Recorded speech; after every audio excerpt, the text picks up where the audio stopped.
জীবে প্রেম করে যে জন সে জন সেবিছে ঈশ্বর।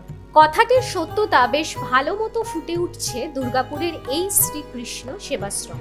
শ্রীকৃষ্ণ সেবাশ্রম খুবই আকর্ষণীয় ও মনোমুগ্ধকর একটা পরিবেশে গড়ে উঠেছে এবং সত্যি খুবই অতুলনীয়।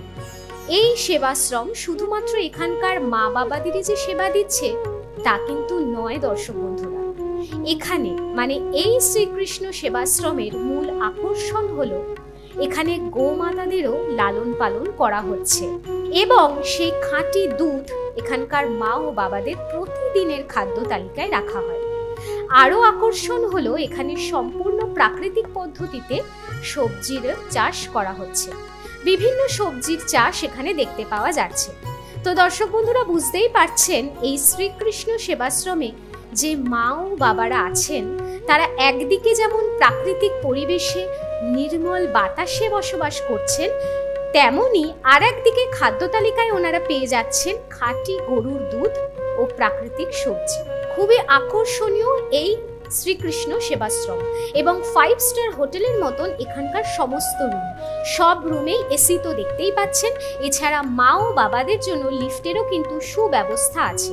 এছাড়া অ্যাম্বুলেন্স পরিষেবাও কিন্তু বর্তমান। প্রাকৃতিকভাবে নিজেদের ভালো রাখতে এবং মনোরম পরিবেশে সারা জীবন ভালো থাকতে আজই যোগাযোগ করুন দুর্গাপুরের এই শ্রীকৃষ্ণ সেবাশ্রমের সাথে। এসটিভি বাংলা পৌঁছে গেছে আজ রূপগঞ্জ মুচিপাড়া দুর্গাপুর শ্রীকৃষ্ণ সেবাবাসে অর্থাৎ সেবাশ্রম, শ্রীকৃষ্ণ সেবাশ্রম। তো এই মুহূর্তে আমরা প্রচুর বৃদ্ধাবাস নিয়ে অনেক অনুষ্ঠান আপনাদের সামনে তুলে ধরা হয়েছে, সেটা আজও ব্যতিক্রম নয়। আজও আমরা এই শ্রীকৃষ্ণ সেবাবাসে বা সেবাশ্রমে আমরা পৌঁছে গেছি। এখানকার যা অসাধারণ পরিবেশ সেটা আর বলার অপেক্ষা রাখে না। এখানে পুরোটা আমরা শেষ করতে পারবো না একদিনে, তার কারণ এখানকার এত অসাধারণ পরিবেশ এবং আপনারা দেখতেই পাচ্ছেন বিভিন্ন ধরনের গাছগাছরা বা গাছপালা এখানে ভরপুর। সেখানে সবজির চাষ থেকে শুরু করে বিভিন্ন ধরনের গাছপালা সমস্ত সবকিছু অসাধারণ, এক কথায় অসাধারণ। শ্রীকৃষ্ণ সেবাশ্রমে দুটো সেন্টার পাশাপাশি, মানে দুটো পাশাপাশি, একটা হচ্ছে টাওয়ার 1 আর একটা হচ্ছে টাওয়ার 2।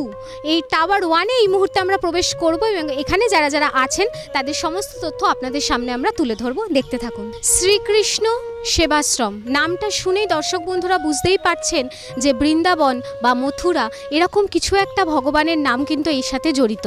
অর্থাৎ এই মন্দির কিন্তু রয়েছে এখানে। এই শ্রীকৃষ্ণ সেবাশ্রমে কিন্তু রাধা কৃষ্ণ মন্দির কিন্তু দর্শক বন্ধুরা আপনারা দেখতে পাচ্ছেন বৃদ্ধাবাসের সামনেই কিন্তু এবং ভেতরেই কিন্তু এই রাধা কৃষ্ণ মন্দির এবং প্রতিদিন এখানে পূজা অর্চনা হয় সকাল সন্ধে এবং যে পূজারী আছেন উনি সমস্ত কিছুই কিন্তু রক্ষণাবেক্ষণ করছেন এবং এখানে একটা ভগবানের দর্শন কিন্তু পাওয়া যাচ্ছে। দর্শক বন্ধুরা বোঝাই যাচ্ছে যে শ্রীকৃষ্ণ সেবাশ্রম মানেই রাধা কৃষ্ণ থাকবে না, তা তো হতে পারে না। সেই জন্যই এই রাধা কৃষ্ণ মন্দির কিন্তু এখানে স্থাপন করা হয়েছে। এই মুহূর্তে আমরা শ্রীকৃষ্ণ সেবাশ্রমের একদম মূল দ্বারে প্রবেশ করছি এবং আপনারা দেখতেই পাচ্ছেন এখানকার অসাধারণ পরিবেশ। এই মুহূর্তে আমরা কিন্তু একদম রিসেপশন যে ডেস্ক সেই সামনে একদম আমরা রয়েছি এবং এর পাশাপাশি এখানে আপনারা দেখতেই পাচ্ছেন যে যা যা ডিজাইন এবং যা যা সুন্দর মনোমুগ্ধকর একটা অসাধারণ একটা পরিবেশ এবং দেখতে পাচ্ছেন লিফট রয়েছে। লিফটের কিন্তু সুব্যবস্থা কিন্তু এখানে রয়েছে। এখানে যে যে মা বাবারা আছেন তাদের জন্য কিন্তু এই ফেসিলিটিটাও কিন্তু বর্তমান লিফটের ব্যবস্থা। এখন তো সবারই দর্শক বন্ধুরা পায়ে ব্যথা, তো সেই জন্যই কিন্তু এই পরিষেবাটাও কিন্তু চালু রয়েছে এবং এখানকার বিভিন্ন তথ্য আরও দেখতে থাকুন। আমরা আস্তে আস্তে ধীরে ধীরে আপনাদের সামনে কিন্তু পরিবেশন করছি। আচার্য কম্পিউটার সেন্টার বিশ্বাসের প্রতীক। এখানে নামমাত্র খরচে সহজ পদ্ধতিতে ঘরোয়া পরিবেশে স্কুল কোর্স সব বোর্ডের 11-12 computer science, DTP, advance tally, GST, programming language, spoken English শেখানো হয়। কর্মসংস্থানের সুযোগ আছে। Government registration number L74685। যোগাযোগ 9007947384। মৃণাল স্যার। আমরা এখন আছি এসটিভি বাংলায়।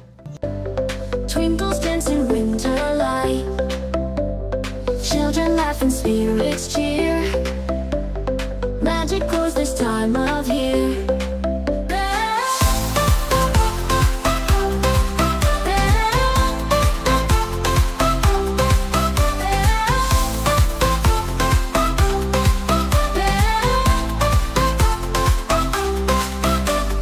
Jolly jingles fill the air, whispers of joy everywhere.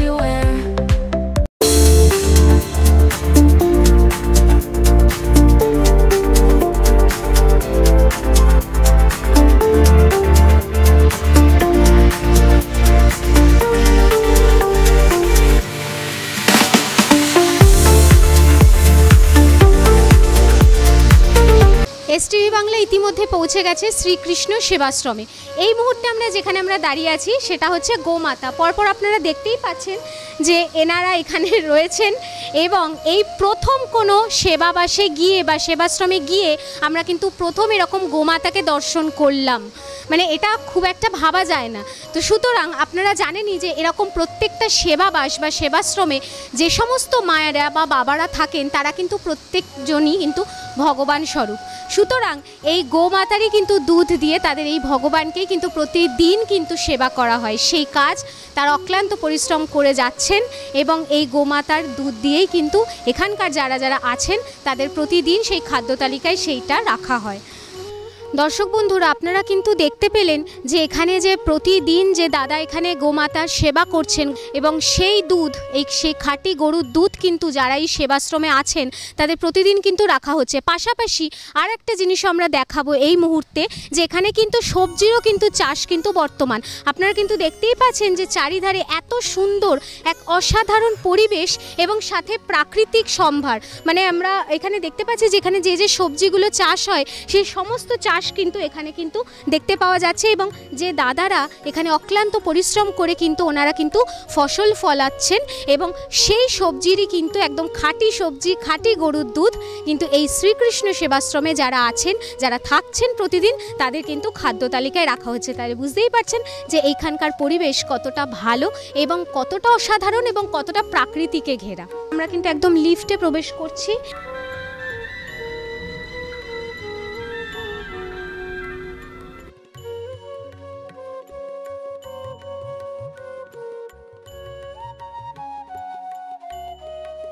এই মুহূর্তে দর্শক বন্ধুরা আমরা শ্রীকৃষ্ণ সেবাশ্রমের একদম প্রথম রুমে প্রবেশ করছি এবং দেখে নেব এবং সমস্ত তথ্য আপনাদের জন্য হাজির করছি।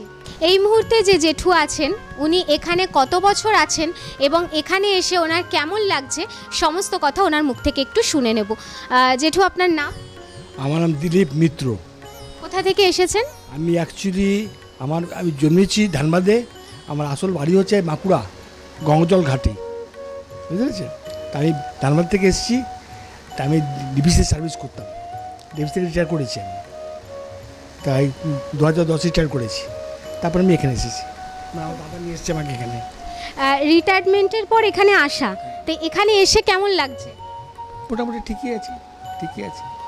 এখানের পরিবেশ যা যা দেখা হলো, পরিবেশ তো অসাধারণ। এখানে থাকতে পেরে সবার সাথে সারাদিন কি কি করা হয়, কিভাবে দিন কাটে? 5 জন আসে তো এখানে, গল্প হয়, নিচে বসে গল্প হয়, গান বাজনা হয়। গান বাজনা হয়? নিজের মধ্যে গান গাই আমরা। আমি গানটা গাইতে আগে গাইতাম, এখন প্যারালিসিস পর থেকে হাত চলে না বলে গাইতে পারি না। আমি নিজে সব গানতে। আর আমার দাদাও এখানে আসে, দাদা আমাকে ব্যবস্থা করে দিয়ে গেছে। দাদা হচ্ছে ডক্টর মিত্র, এখানে থাকেন, আমার কাছে থাকেন। এখানে ছেলে মেয়েও ডাক্তার, এখানে ব্যক্তি আছে। দাদা আমাকে দেখে দিয়ে গেছে এখানে। দাদা ব্যবস্থা পরিবেশটা ভালো থেকে বন্দোবস্ত করে গেছে। এই কোনো শখ আছে কি গান করা বা একটুখানি গল্পের বই পড়া বা এইসব? গান গাওয়ার তো খুব শখ, গান বাজনা করা খুব শখ। আমরা বিকেলবেলা গিয়ে বসি, ওখানে গান বাজনা হয় নিজেদের মধ্যে। একটু দুকলি শোনানো যায়? না না গো না করোনা ভাবনা, না না গো না করোনা ভাবনা। এখনো এতটা? আচ্ছা, বয়স কত হয়েছে? আমার হয়ে গেল 79। 79। এই বয়সেও কিন্তু গলায় অসাধারণ সুর। যে জেঠু এই মুহূর্তে উপস্থিত হয়েছেন ওনার সাথে একটু কথা বলে নেব। উনি কতদিন ধরে এখানে আছেন সমস্ত কিছু ওনার মুখ থেকে আমরা একটু শুনে নেব। জেঠু, আপনার নাম কি? আমার নাম বিধান চ্যাটার্জি। আচ্ছা, কোথা থেকে এসেছেন? দুর্গাপুর থেকে। আগে কিসে কাজ করতেন? ডিপিএল। রিটায়ার্ডের পর এখানে আসা। থাকতে পেরে কেমন লাগছে? ভালো। শরীর ঠিক আছে তো? এখানে সারাদিন কিভাবে কেটে যায়? কাজ নাই, হয় চুপচাপ বসে থাকা আর খাওয়া। আর এক জেঠুকে আমরা পেয়ে গেছি এবং ওনার মুখ থেকে কিছু কথা আমরা শুনে নেব। জেঠু, আপনার নাম? পদ্মনাভ চক্রবর্তী। আচ্ছা, কোথা থেকে এসেছেন এখানে? হায়দ্রাবাদ। অত দূর থেকে এখানে এসেছেন, এই সংবাদটা পেলেন কোথা থেকে? ইউটিউবে। ইউটিউবে দেখে আমার খুব ভালো লাগলো, তারপরে আমি যোগাযোগ করলাম এখানকার খুব ভালো স্যার মিস্টার ভট্টাচার্যের সাথে। উনি বললেন আপনি একদম চিন্তা করবেন না, চলে আসুন, সব ব্যবস্থা হয়ে যাবে, আপনার কোনো প্রবলেম হবে না। আমি এখানে এসে তার থেকে বেশি পেয়েছি। মানে ভালো লাগছে এখানে থাকতে পেরে? খুব ভালো লাগছে। আমি তো এসছি রিসেন্টলি 7 তারিখে, তবে এই 3-4 দিন কীভাবে কেটে গেছে আমি জানি না। সারাদিন কিভাবে সময় কেটে যায় ও জানি না, বলতেও পারবো না। এত সুন্দর সিনারি চারিদিক দিয়ে, বাইরে গিয়ে একটু হাঁটলেই 1 ঘন্টা 1.5 ঘন্টা এমনি চলে যায়। খাবার দাবার নিয়মিত করা হয় তো? খাওয়া দাবার আর কথা বলবে না, এত সুন্দর খাওয়া দাওয়া বোধহয় কেউ দেয়, আর এত ভালো লোক এত আদর করে খাওয়ায়। যেতে যেতে রুটি আরও দিব, ভাত আরও দিব, এইভাবে খাওয়ানো হয়। শরীর ঠিক আছে? একদম ঠিক আছে। দর্শক বন্ধুরা, আমরা এই মুহূর্তে কিন্তু আছি শ্রীকৃষ্ণ সেবাশ্রমে। আমরা সবাই একটা কথা জানি যে যারা গল্পের বই পড়তে ভালোবাসে বা বিভিন্ন ধরনের রচনা সমগ্র বা বিভিন্ন ধরনের কবিতার বই, বিশেষত মূলত এই জিনিসগুলো যারা সবচেয়ে বেশি পড়তে ভালোবাসে তারা কিন্তু যথেষ্ট সাংস্কৃতিক জগতের মানুষ হয়ে থাকেন। মন কিন্তু তাদের যথেষ্ট খুব ভালো থাকে, মানে খুবই ভালো থাকে। এরকমই একজন জেঠুকে এই মুহূর্তে পেয়ে গেছি, যার হাতে দেখতে পাচ্ছেন যে এই মুহূর্তে সুনীল গঙ্গোপাধ্যায়ের প্রথম আলো এই বইটি নিয়ে উনি হাতে নিয়ে আছেন। তার মানে কিন্তু প্রতিদিন এটাকে পড়া হয়, চর্চার মধ্যে থাকেন। তো শুনে নেব ওনার মুখ থেকে কিছু কথা। জেঠু, আপনার নাম? আমার নাম তপন কুমার চৌধুরী। কোথা থেকে এসেছেন? কলকাতা। আগে কোন পেশার সাথে যুক্ত ছিলেন? চাকরি, ওটা তো লাগবেই না। তো আমি ফ্যাক্টরিতে কাজ করতাম, বিএসএনএলের ফ্যাক্টরিতে কাজ করতাম, কলকাতাতেই ছিলাম এবং পরে গোপালপুরে ছিলাম। তার আগে ছিলাম আমি ওই পিটিএসের পাশে রেসকোর্সের কাছে। আচ্ছা, ওই তখন থেকেই কি এই গল্পের বই পড়ার কি নেশা? হ্যাঁ, গল্পের বইয়ের নেশা সব সময় আছে। গল্পের বই তো প্রচণ্ড পড়ে থাকে, আর এখানে তো আরও বেশি। এখন লাইফের এখন সেই প্রবলেমগুলো তো নেই, চাকরি বাকরি যাওয়া এই সবগুলো তো নেই। তো এখন অনেক অফুরন্ত সময়, সুতরাং বসে যত বই পড়া যায় তত ভালো লাগে। এখানে থাকতে পেরে কেমন লাগছে? খুবই ভালো লাগছে। আমি তো 8 বছর এখানে আছি, যবে থেকে এটা চালু হয়েছে তবে থেকেই আমি আছি। ফ্যামিলি নেই, সব মারা গেছে। বাড়িতে যারা ছিল তারা মা বাবা ভাই বোন হ্যান ত্যান সবাই মারা গেছে, বাস চলছে। আর সারাদিন কি করা হয় গল্পের বই ছাড়া? সকালবেলা একবার এখানকার পরিবেশটা খুবই ভালো, জঙ্গলের দিকে চলে যাই, ওরা উঠে ঘন্টা 2-1 ঘুরে হেঁটে পেটে আসি, এসে ক্যান্টিনে চাটা খেয়ে মানে আমি যখন এই ঘরে আসি তখন 10টা বাজে, হয়তো 9:30 10টা। এই মুহূর্তে শরীর ঠিকঠাক তো? মোটামুটি ঠিকই আছে। মানে সব মিলিয়ে বলা যায় যে ভালো লাগছে থাকতে পেরে? হ্যাঁ, ভালোই লাগছে, নাহলে কি 8 বছর ধরে রয়ে গেছি।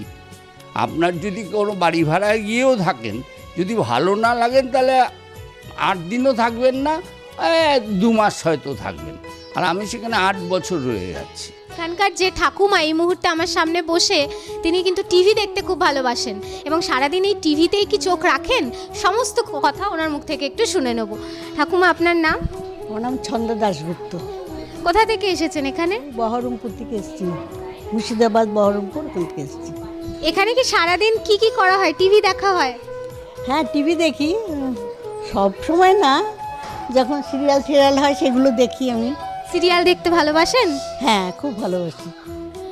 আচ্ছা, আর এমনি মোটামুটি কিভাবে সময় কেটে যায় সারাদিন? সারাদিন ওই নিচে নামি একটু ঘোরাফেরা করি, সব একসঙ্গে বসে গল্প গুজব গান বাজনা সবই হয়। আমরা সবাই জানি ঘি কি কাজে লাগে, কিন্তু এটা জানি কি শরীরকে সুস্থ রাখতে এই লর্ড কৃষ্ণ ঘি দারুণ উপকারী। স্বাদে গুণে ভারতবর্ষের একমাত্র খাঁটি ঘি মানেই লর্ড কৃষ্ণ ঘি। গুণেও সুস্বাদু, দামেও কম। লর্ড কৃষ্ণ ঘি। আপনজন ম্যাট্রিমনি একটি বিশ্বস্ত প্রতিষ্ঠান। এখানে মাত্র 300 টাকার বিনিময়ে পাত্রপাত্রী যোগাযোগ করিয়ে দেওয়া হয়। যতদিন না যোগাযোগ হচ্ছে ততদিন ফ্রি সার্ভিস। যোগাযোগ করুন 03325663329 অথবা 03325663327। যে দিদি আমার সামনে উপস্থিত হয়েছেন ওনার মুখ থেকে একটু কথা আমরা শুনে নেব। দিদি আপনার নাম? ভগবতী বিশ্বাস। এখানে আপনি কি কাজ করেন মূলত? ক্যান্টিনে কাজ করি। ক্যান্টিনে কাজ করছেন, আচ্ছা সারাদিন তাহলে ওই ক্যান্টিনেই থাকা হয়? এই শ্রীকৃষ্ণ সেবাবাসে বা সেবাশ্রমে এই আশিস স্যার যে মেনটেনেন্সের দায়িত্বে আছেন এবং উনি কতদিন ধরে এখানে দেখভাল করছেন, এখানে যারা আছেন তাদের পরিচর্যা করছেন বা তাদের সমস্ত রকম খেয়াল রাখছেন, সমস্ত তথ্য ওনার মুখ থেকে একটু শুনে নেব। স্যার কত বছর এখানে আপনি আছেন?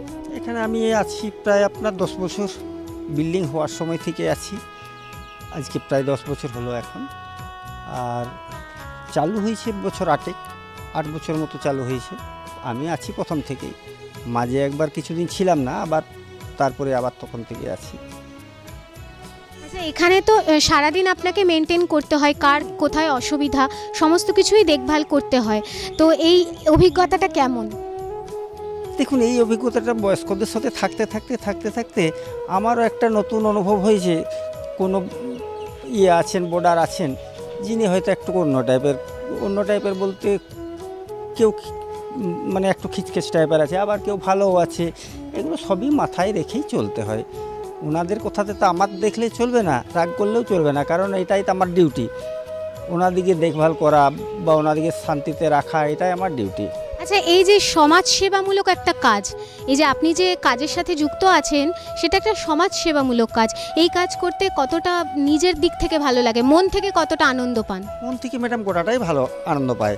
এই কারণেই আমি দেখুন সেই সকাল থেকে এসে আমার চলে যাই, কন্টিনিউ চলতেই থাকে। হাতে ওটা কি? হাতে কলা। আচ্ছা এখানকারই? হ্যাঁ এখানকারই।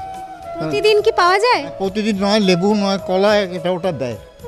এখানে তো দেখছিলাম সবজিরও চাষ হচ্ছে, মানে পুরোটাই প্রাকৃতিক সৌন্দর্যে ঘেরা একটা পরিবেশ, কেমন লাগছে থাকতে? ভালো ভালো ভালো পরিবেশ, খুবই ভালো, এমনি মানুষজনও খুব ভালো। দুপুর তো গড়িয়ে গেছে, খাওয়া দাওয়া কমপ্লিট? হ্যাঁ খাওয়া কমপ্লিট। এই খাওয়ার পরে এখন একটু আড্ডা মারছি সবাই। আজ মেনুতে কি কি ছিল?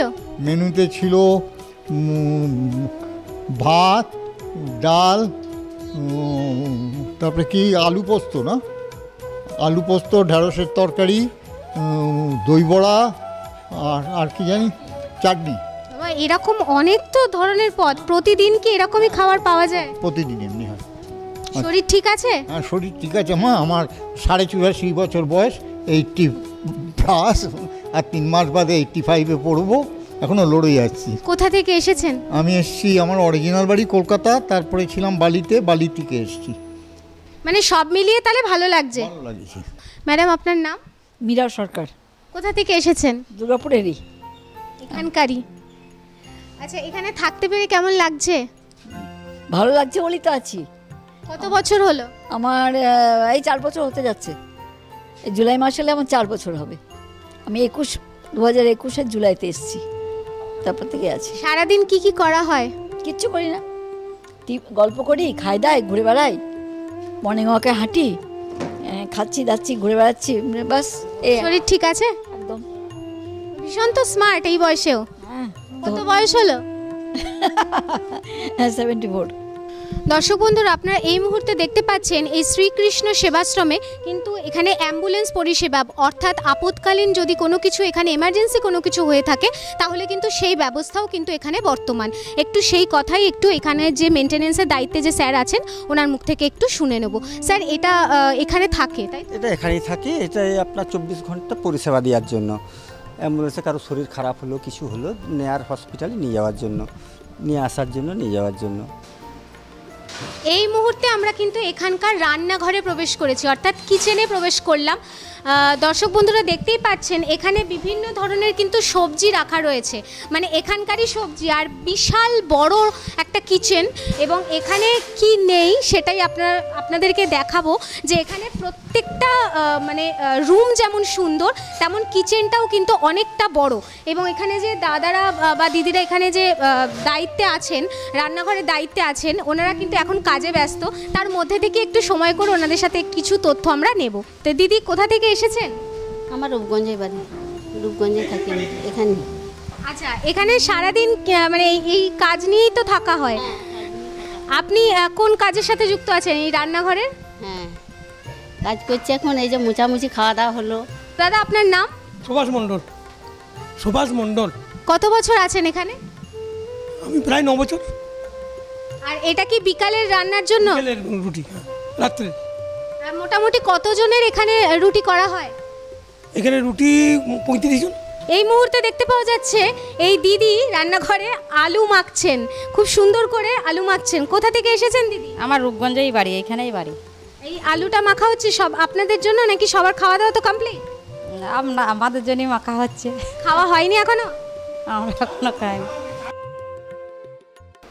এই মুহূর্তে দর্শক বন্ধুরা দেখতেই পেলেন যে রান্নাঘরে তো আমরা দেখালামই আপনাদের সামনে, এবং এই মুহূর্তে আমরা যেখানে প্রবেশ করেছি এটা হচ্ছে বিশাল একটা ডাইনিং রুম।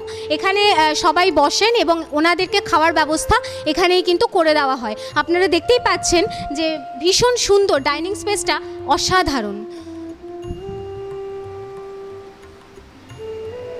আমাদের সবার জীবনেই কিন্তু বন্ধু কিন্তু ভীষণ গুরুত্বপূর্ণ, বন্ধুর ভূমিকাটাও কিন্তু খুব গুরুত্বপূর্ণ। এই মুহূর্তে দর্শক বন্ধুরা দেখতেই পাচ্ছেন যে এই শ্রীকৃষ্ণ সেবাশ্রমে কিন্তু সবাই কিন্তু একসাথে বসে কিন্তু বেশ জমাটি একটা আড্ডা দেওয়া হচ্ছে। কি গল্প হচ্ছে একটু আমিও শুনে নিই। তো যে ঠাকুমা এই মুহূর্তে উপস্থিত হয়েছে ওনার সাথে একটু কথা বলবো। উনি কোথা থেকে এসেছেন? আপনার নাম কি? আমার নাম দীপালিকা ব্যানার্জি। কোথা থেকে এসেছেন? আমি কলকাতায় বাড়ি, এখানেই এখন সাগরভাঙা থেকে এসেছি। ভীষণ তো সুন্দরী এখনো। খুব খুশি হলাম। কত বয়স হলো? 73 চলছে। এই সুন্দরী বানাতে আরো একটু ইয়াং হয়ে গেলাম। আর বলছি এই মুহূর্তে সারাদিন কি এইভাবেই সবার সাথে হাসিতে কেটে যায়? কাটে, খাওয়ার পরে 2 ঘন্টা গল্প করি। আর একজন কিন্তু মুচকি মুচকি হাসছেন, ওনার সাথেও একটু কথা বলবো। আপনার নাম কি? জ্যোতিকা সান্যাল। কোথা থেকে এসেছেন? আমার মেয়ে দুর্গাপুর কলেজে আছে, নাতনি স্কুলে আছে। আমি এখানে দুর্গাপুরে ওদের বাড়ি আছে ফুলঝোড়ে, ওখান থেকে এসেছি। সারাদিন কি করা হয় গল্প ছাড়া? গল্পের বই পড়া বা কোনো কিছু কি করা হয় এক্সট্রা? হ্যাঁ, একটা গল্প বই নিয়ে এসেছি মেয়ের কাছ থেকে। মেয়ে ফুলঝোড়ে বাড়ি, তো গল্প বই পড়ি, খবর দেখি। এখানে থাকতে পেরে ভালো লাগছে? হ্যাঁ, বিকেল থেকে টিভি আছে। হলুদ শাড়ি, নারীও কিন্তু খুব সুন্দর, মানে এরকম একটা ব্যাপার ওনার সমস্ত পোশাক আশাকে যেটা দেখা যাচ্ছে। আপনার নাম কি? মঞ্জু সিনহা। কোথা থেকে এসেছেন? আমার গলা চেঞ্জ হয়ে গেছে, জ্বর হয়েছিল তারপর থেকে। কোথা থেকে এসেছেন? এখানে দুর্গাপুরেই বাড়ি আমার, বিধাননগরে। শরীর ঠিকঠাক? মোটামুটি ঠিকই আছে। এখানে থাকতে পেরে ভালো লাগছে মন থেকে? হ্যাঁ, আমি 3 বছর হলো এসেছি, আমার খুব ভালো লেগেছে, খুবই ভালো লেগেছে। নেক্সট আরেকজনের সাথেও একটু কথা বলে নেব। তো আমি রমা ঘোষ। কোথা থেকে এসেছেন? আমার কলকাতা। শরীর ঠিক আছে? হ্যাঁ। নিজের ভালো লাগছে তো? আমি যেখানে যাই অ্যাডজাস্ট করি, আর আমার সকলকার সঙ্গে মিশতে ভালো লাগে। খোলা মনে গল্প করো। এসটিভি বাংলায় বিভিন্ন ধরনের তথ্য যারা যারা এখানে ছিলেন সবার তথ্য আপনাদের সামনে তুলে ধরলাম, কিন্তু সবচেয়ে ভাইটাল যে বিষয়টা সেটা হচ্ছে এই শ্রীকৃষ্ণ সেবাশ্রমের যিনি ওনার সেই স্যার আমাদের সামনে উপস্থিত হয়েছেন। ওনার সাথে কিছু কথা আমরা শুনে নেব। স্যার আপনার নাম? আমার নাম কৃষ্ণকান্ত ভট্টাচার্য, কিন্তু ভট্টাচার্য বলি সবাই চেনে। কৃষ্ণকান্ত ভট্টাচার্য বলে দুর্গাপুর কেউ চিনবে না, আর যদি ভট্টাচার্য বলেন গোটা দুর্গাপুর চিনবে। স্যার এই যে এই শ্রীকৃষ্ণ সেবাশ্রম, আমরা ঢুকতে গিয়ে দেখলাম যে রাধাকৃষ্ণের মন্দির এখানে রয়েছে। এই নামকরণ কি এই রাধাকৃষ্ণ মন্দিরের সাথেই কি যুক্ত? না, এটা একটা ট্রাস্ট। ট্রাস্টটার নাম হচ্ছে শ্রীকৃষ্ণ ট্রাস্ট। আমার নাম শ্রীকৃষ্ণ, আমার নামই আমি ট্রাস্টটা তৈরি করেছি। আর যে শ্রীকৃষ্ণ সেবাশ্রম, এটা আমার নাম শ্রীকৃষ্ণ, আমার নামই সেবাশ্রম তৈরি করেছি। আমি থাকবো না, কিন্তু নামটা থেকে যাবে, যার জন্যই শ্রীকৃষ্ণ সেবাশ্রম নামটা আমি দিয়েছি। রাধাকৃষ্ণ মূর্তি আমি এনেছি, যেহেতু আমরা কৃষ্ণের ভক্ত, সেই জন্যই আমরা বাইরে থেকে রাজস্থান থেকে মূর্তি আমি আনিয়েছি, আনিয়ে এখানে প্রতিষ্ঠা করেছি। জব্বলপুর থেকে শিবলিঙ্গ নিয়ে এসেছি, নর্মদা থেকে, তাই নর্মদেশ্বর নাম দিয়ে শিব প্রতিষ্ঠাও করেছি আমরা। এবং আমাদের যাতে বোর্ডাররা, তারা কিছু রিলিজিয়াস বোর্ডার আছেন যারা প্রতিদিন আরতি হয়, ভোগ হয়, প্রতিদিন পূজা পাঠ হয়, তাতে অংশগ্রহণ করেন বোর্ডাররা, প্রত্যেকে ভালো থাকেন এবং ঈশ্বরের কাছে কামনা করেন যাতে ভালোভাবে থাকতে পারি। এই জন্যই শ্রীকৃষ্ণ সেবাশ্রম নামকরণ।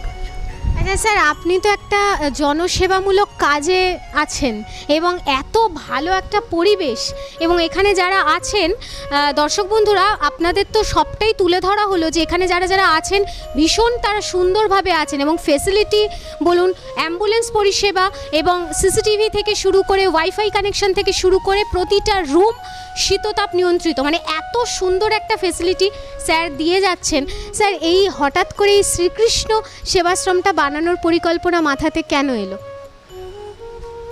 দেখুন, বয়স হলে যেমন বানপ্রস্থ থাকে সেই রকম আমিও করেছি যে বয়স যাদের বয়স হয়েছে, যারা সংসারে আর থাকতে চান না বা সংসারে থাকারও অনেক অসুবিধে আছে, তাদের কথা মাথায় রেখে আমি এই আশ্রমটা করেছি। একটা ক্লাসের জন্য করেছি, কিন্তু আমি কিন্তু জেনারেল ক্লাসের জন্য এটা করিনি, একটা এলিট ক্লাসের জন্য এটা তৈরি করেছি। কারণ বৃদ্ধাশ্রম প্রচুর আছে, অনেক বৃদ্ধাশ্রম আছে যারা সবাইকে বলবো না, কিছু ব্যবসায়িক মনোবৃত্তি নিয়ে করে, কিন্তু আমাদের এই সেবাশ্রমটা আদৌ ব্যবসায়িক মনোবৃত্তি নিয়ে করা নয়, এবং বয়স্ক লোকেদের যাতে ভালোভাবে শেষ জীবনটা তারা যাতে আনন্দের সঙ্গে কাটাতে পারে, তাই চিন্তা ভাবনা করে আমি একটা ক্লাসের জন্য করেছি, এলিট ক্লাসের জন্য করেছি, তারা এখানে এসে ভালোভাবে আনন্দে জীবনযাপন করতে পারে। বৃদ্ধাশ্রম বহু আছে, অনেক অনেক কম পয়সায় অনেক বৃদ্ধাশ্রম রয়েছে, অনেক রকম সেবা দেয়, কিন্তু এ ধরনের সেবা প্রতিষ্ঠান আমার মনে হয় ওয়েস্ট বেঙ্গলেই একটাই আছে, এবং কলকাতা বা অন্য কোথাও থাকতে পারে, আমার অতটা জানা নেই। তবে আমরা অনেক এরিয়া জায়গা নিয়ে, অনেক বড় জায়গা নিয়ে আমরা এটা করেছি, যাতে খোলামেলা থাকে এবং বৃদ্ধরা যাতে আনন্দের সঙ্গে ঘোরাফেরা করতে পারেন, এদিক ওদিক ঘুরতে পারেন, অনেক বড় জায়গা নিয়ে করেছি।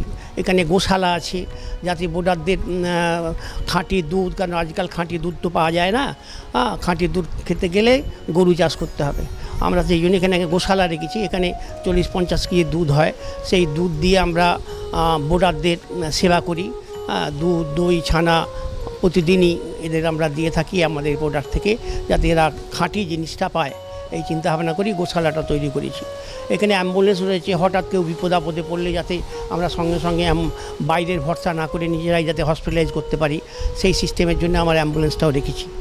আচ্ছা স্যার, কেউ যদি এখানে আপনাদের এই বৃদ্ধাবাসে আসতে চায়, এই সেবাশ্রমে আসতে চায়, এবং এই যে আতিথেয়তা বা এই যে ঘরের ভাইবসের মতো একটা এখানে ভালো একটা পরিবেশ পাওয়া যাচ্ছে, এইটা কেউ যদি আসতে চায়, তাহলে কিভাবে তারা এসে যোগাযোগ করতে পারে? তারা আমাদের বিভিন্ন ফোন নাম্বার আছে, ওয়েবসাইট আছে, আমরা ইউটিউবেও দিই, বিভিন্ন মিডিয়াতেও আমরা এগুলোকে দিই, আমাদের সঙ্গে যোগাযোগ করে এখানে আসেন।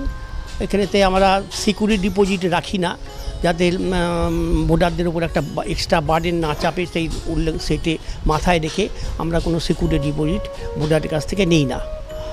আমরা একটা অ্যাডমিশন ফিস নিই 10,000 টাকার মতন। তারও একটা কারণ আছে, কোনো ভোটার এক্সপায়ার করলে সেই ঘরটাকে পুজো করতে হয়, স্যানিটাইজ করতে হয়, রং করতে হয়, এই জন্যই আমরা ওই একটা এন্ট্রি ফিটা একটা নিই। আচ্ছা স্যার, এখানে তো খাওয়া দাওয়ার ব্যাপারটা তো এখানে 7 দিনেই বিভিন্ন ধরনের খাবার এখানে থাকে, খাদ্য তালিকায় নানা ধরনের খাবারের চার্ট এখানে থাকে, এবং যারা মাছ মাংস খান না তাদের জন্য কি বিশেষ কোনো খাবারের ব্যবস্থা থাকে? যারা মাছ মাংস খান না, অনেকেই আছে মাছ মাংস খান না, তাদের জন্যে আমরা নিরামিষের খাবারের অনেক রকম পদ আছে, নিরামিষ খাবারের প্রচুর পদ আছে, সেইগুলোকে আমরা প্রোভাইড করি যারা মাছ মাংস খান না তাদের জন্যে। এখানেতে প্রতিদিন ফল দেয়া হয়, প্রতিদিন মিষ্টি দেয়া হয়, প্রতিদিন দুধ, দই, ছানা 3টেই থাকে। বয়স্কদের জন্য মাথায় রেখে আমরা রিচ খাবার পরিবেশন করি না, আমরা যাতে হাইজেনিক ফুড আমরা তৈরি করি এবং ভোটারদের সুস্থ রাখার জন্যে আমরা সেগুলোকে পরিবেশন করি। আচ্ছা, এখানে কোনো বাৎসরিক কোনো অনুষ্ঠান হয়? হ্যাঁ, বাৎসরিক অনুষ্ঠান হয়, একটা প্রতিষ্ঠা দিবস হয়, সেটা আমরা ওই এপ্রিল-মে মাস করে জেনারেলি আমরা করি, এটা এবছরও হবে। তখন বাইরে থেকে বিভিন্ন লোককে ইনভাইট করি, বিভিন্ন গান বাজনা, কীর্তন ইত্যাদি ধর্মমূলক আলোচনা এগুলো সব তৈরি হয়। তারপর বিভিন্ন অর্গানাইজেশন থেকে আসে, বিভিন্ন স্কুল কলেজ থেকে আসে এখানে, তারা এখানে এসে অনুষ্ঠান করে, কেউ বার্থডে পালন করে, এখানে এসে তারা আমাদের ভোটারদের একটু রিক্রিয়েশন হয়, সেই সিস্টেমটাও আছে। আমরা স্যার বলছি, এই মুহূর্তে যদি যোগাযোগের নাম্বারটা একটু বলে দেন আপনার। 9333709950, এটা হচ্ছে আমার নাম্বার। তাছাড়া আরও অনেকগুলো নাম্বার আছে, সেগুলো আমার সব মুখস্থ নেই, আমাদের আলাদা অফিস আছে, হেড অফিস আছে, সেটা বিধাননগরে, সেখান থেকেই সমস্তটা মেনটেন হয়। আর এখানে তো সাইড অফিস আছে, সাইড অফিসেতে ম্যানেজার থাকে, সুপারভাইজার থাকে, আরও অনেক স্টাফ আছে, প্রায় 40-50 জন স্টাফ আছে। হ্যাঁ, তারা এখানেতে সমস্ত কাজকর্ম করে, ভোটারদের ভালো রাখার জন্য সব রকমভাবে চেষ্টা করে। আচ্ছা স্যার, এখানে ঢুকতে গিয়ে দেখলাম যে গোমাতাদের তো মানে সেবা করা হয়, এছাড়াও এখানে সবজিরও কিন্তু বিভিন্ন ধরনের চাষ হচ্ছে, তো এই ব্যাপারটা একটু যদি বলেন। আমাদের যেই আশ্রমটা, এটা প্রায় 5-6 বিঘে জায়গা নিয়ে আশ্রম আছে। এখানেও কিছু সবজি চাষ হয়, সিজনাল সবজি চাষ হয়। তাছাড়া আমাদের আরও অনেক জমি আছে আশ্রমের, 15-20 বিঘে জমি আছে। সেই জমিতে সব রকম ফসলই আমরা তৈরি করি, সব রকম সবজি তৈরি করি, যাতে পেস্টিসাইড ফ্রি অর্গ্যানিক সবজি ভোটাররা খেতে পারেন, সেই কথা মাথায় রেখে আমরা নিজেরা সবজি চাষ করি এবং সেই সবজিদের আমরা ভোটারদের প্রোভাইড করি, ভোটারদের দিই সব। অনেক ধন্যবাদ। এসটিভি বাংলা সর্বদাই জনসাধারণকে নতুন কিছু দিতে চায়, অর্থাৎ যারা ভালো কাজে উদ্যোগী এবং যারা ভালো কাজ করতে পারে তাদের জন্য এসটিভি বাংলা সর্বদাই মুখিয়ে থাকে এবং এসটিভি বাংলা নতুনদের জন্যই, নতুনদের পাশে, নতুনদের সাথে নিয়ে এগিয়ে চলতে কিন্তু সর্বপ্রথম আমাদের এসটিভি বাংলা। চেতনামূলক এইরকমই মানুষকে জনসচেতনতামূলক বার্তা, আপনারাও যদি এইরকম কোনো জনসচেতনতামূলক বার্তা দিতে চান তাহলে এসটিভি বাংলা সরাসরি চলে যাবে আপনাদেরই দরজায়। আজ আমরা চলে এসেছিলাম শ্রীকৃষ্ণ সেবাশ্রমে, যেখানে এমনই চেতনামূলক বার্তা কিন্তু সবার সামনে তুলে ধরা হচ্ছে এবং এখানকার এত সুন্দর প্রাকৃতিক পরিবেশ, এত মনোমুগ্ধকর পরিবেশ যা সত্যি অবাক করে দেয়। এবং এখানে যে স্যারের ছত্রছায়ায় যারা আছেন তারা তো সত্যিই খুবই সুন্দর আছেন। এই রকমই আপনারাও যদি এরকম চেতনামূলক কোনো বার্তা জনসাধারণের কাছে পৌঁছে দিতে, এই ভালো কাজে উদ্যোগে সামিল হতে চান, তাহলে অবশ্যই এসটিভি বাংলাও আপনাদের কাছে পৌঁছে যাবে। তো আজ এই স্যারের সামনে আমাদের এসটিভি বাংলার তরফ থেকে এই চেতনা সম্মান অ্যাওয়ার্ড আমরা এই স্যারের হাতে তুলে দিচ্ছি। তো জোরে একটা হাততালি হয়ে যা। এই চেতনা সম্মান অ্যাওয়ার্ড পেয়ে স্যারের কেমন লাগছে একটু জেনে নেব। এটা খুবই ভালো লাগছে, কারণ এটা একটা সম্মান তো সবাই দেয় না। আমরা চেষ্টা করি ভালো কাজ করবার, ভালোভাবে সবাইকে রাখবার চেষ্টা করি। এই সম্মানটা পেয়ে আমার খুবই ভালো লাগছে। ধন্যবাদ এসটিভি বাংলা। একদমই তাই দর্শক বন্ধুরা, এই রকমই চেতনা সম্মান মানে চেতনামূলক কোনো অনুষ্ঠান, জনসাধারণের কাছে এই চেতনামূলক বার্তা যদি আপনাদেরও কিছু থাকে বা আপনারাও যদি এই রকম সেবামূলক কাজে যদি আপনারাও ব্রতী হয়ে থাকেন, তাহলে এসটিভি বাংলা আপনাদের জন্যই। তো আজ এই পর্যন্তই। নতুন নতুন অনুষ্ঠান নিয়ে, নতুন নতুন প্রোগ্রাম নিয়ে আবার এসটিভি বাংলা হাজির হয়ে যাবে আপনাদের সামনে। নমস্কার।